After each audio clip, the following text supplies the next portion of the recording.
Hello everyone and welcome to the next in our series of daily origami for YouTube. Today we're going to continue with our theme of looking at some traditional origami, and today we're going to make a Japanese man to match up with the Japanese lady that we made yesterday. So for this origami you do need scissors just like you did yesterday. That's a key essential part to making all this work and look cool. I'm going to be using the same size piece of paper, 15 by 15 centimeter. And then I'll let you guys know how big everything is when we're done, so that if you're trying to make a special little display like of Hina dolls or something, you can do that. So I've got my little paper here, and what we want to do is start off with the color side facing down. I'm just going to put my diagonal creases by folding in half, and we'll get a good big triangle going there, and do the same thing this way too. Then open things up and go ahead and fold your paper in half. Then go ahead and open things up, turn it around and fold it in half again. And now that I've got both of these horizontal and vertical creases going, I'm going to leave it folded in half. I've got this crease marked here. What I want to do is cut about halfway. Now if you're really nervous about how far you're cutting up, because we do want to try to cut up about the same distance for both sides. And it doesn't really matter to be so exact, but if you're curious, this is 7.5 centimeters. You want to maybe go just a little bit less than halfway. So if you come up about 3.5, if you come up about 4 to 4, based on that line. So I'll go ahead and just slice up here to that. And then open things up and fold it the other way and cut again. And in this case, that's where if you marked it, if you were kind of nervous about making it the same, you can go ahead and give it a little mark so that you know where you are. Or you can just kind of eyeball it. It doesn't have to be exact because we're going to be folding the paper down anyway. But that kind of gives you an idea then to make sure you're getting similar sections there. Look at it like a diamond, and we're going to take everything and kind of flip it over for a second. Take this top section, take that outer edge, and fold into the center. And this is where if you made it too short, you'll know right away, because the crease won't allow you to bring this whole edge to the center if you've not made this cut long enough. So kind of keep that in mind. If you do this and you find you can't get the edge all the way over to the center, go back and just make that cut just a tad bit longer, and then you'll be able to pull this edge over. But we get that part folded over like this. And I'm going to take the whole area and fold snug against the area, part that I just folded over, so I get this nice big triangle in the middle here. And what we're going to do is I'm going to take, and kind of looking at where that center crease is, I want to create a little cut where I just create a little notch cut. And if you just come in at an angle and give it a little nick on both sides there, I'm going to do the same thing over here. Then I can get those two parts kind of marked there on either side. Then if I let everything open up for a second and fold in half on that diagonal crease that I made, I'm just going to cut along that center just a tiny bit so that I create a little pocket of space for that head area to slip into. Now after getting that part cut, go ahead and flip everything over and take this little head section and fold it straight down, and we're going to go ahead and tuck it into that little pocket we made. And then I want to take everything here and create some creases on the sides.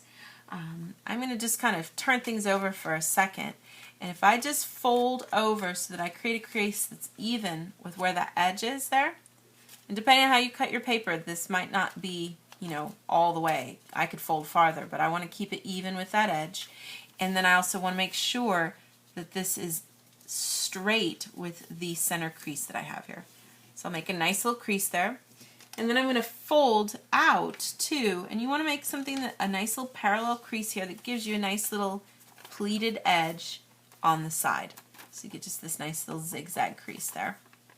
I'm going to do the same thing on this side. So again, if I just fold over so that I'm even with that edge, and also so that my centers are lined up there. And then just fold this part back out again to about the same distance that you did before. You can kind of look at it and eyeball it, make sure that those little blue triangles there about the same size, so that we get something like this. Now I'm going to go ahead and take everything and fold it in half. And when I fold it in half, you'll notice the head pops up from behind. I should be able to just go ahead and smooth all this out here on the sides so that I get something like so.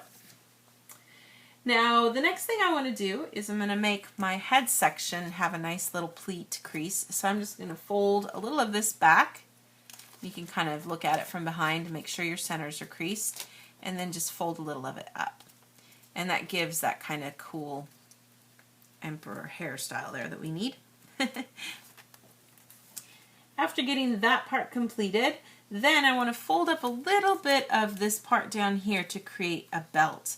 And this can be a little tricky because it depends on how much, everything is here, if you have room for this or not.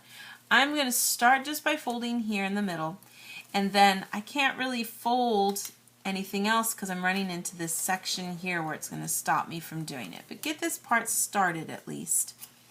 And then we're also going to just give a gentle tug on the side here and pull this side out, both of these, so that you can smush down into a nice crease here. And I'm going to do the same thing on this side too. And once you've gotten both of those angled out better, we're going to then, like I said, try to keep this part to make this little belt going. But it can prove to be a little difficult depending on how far you've cut your paper. If you're finding you didn't cut far enough, like I didn't here, go ahead and maybe just nick it just a tiny bit so that you can get that to come up a little bit. Because if we can just use that little part there, then it comes up a lot easier. And you can tuck what's left over of that underneath that little panel of paper there. Just get this nice little angle for his belt. And then I'm going to take the bottom part down here and fold up and tuck underneath that belt section just a little. You don't need to bring it up too far, but we want it to have enough space so that it can stay secure underneath. We're now going to make the little hand sections up here. And to do that, I'm just going to create a couple of creases here at the top. And you can kind of, get a feel for them if you want. You can choose to make them first and then make the creases reversing them that we need to. So I'm just going to fold them over like this. And I think it kind of helps to kind of mimic things on the other side too, so that you don't have one arm too short than the other. But so I like to just kind of go in there and make the creases mimic over here too. That'll give them to be about the same there on the sides there. So then we can go ahead and take those crease marks we've made, open things up, open everything up here. First, just get that first set of creases to go back. So we've got a mountain in the front and in the back. Pinch a little, and then allow the next section to come up. And you should be able to just use the creases you've got and reverse them as you go so you can get this nice little hand section there at the top. And I'm going to do the same thing with this one, so just opening things up and folding it in.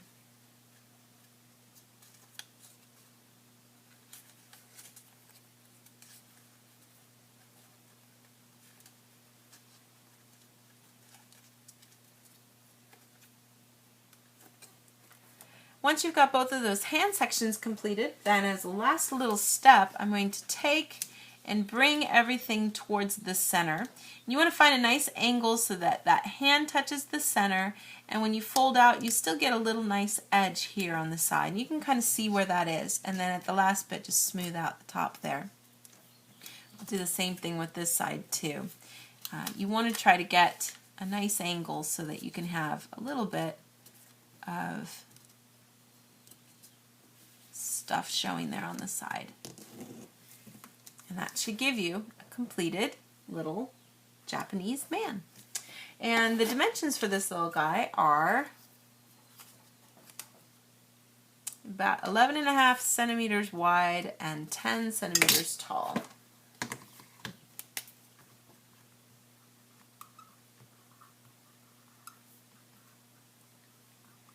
And that kind of gives you an idea of the dimensions of our little Japanese man. Now, he is seated, so if you happen to have made the Japanese woman from yesterday, You'll notice that she is much taller looking, but they actually are proportionate to each other because of the arrangement of the way that she's standing and he's seated. So kind of keep that in mind if you're trying to do a display. But that is our finished project for today. Thank you so much for watching, and we'll see you next time.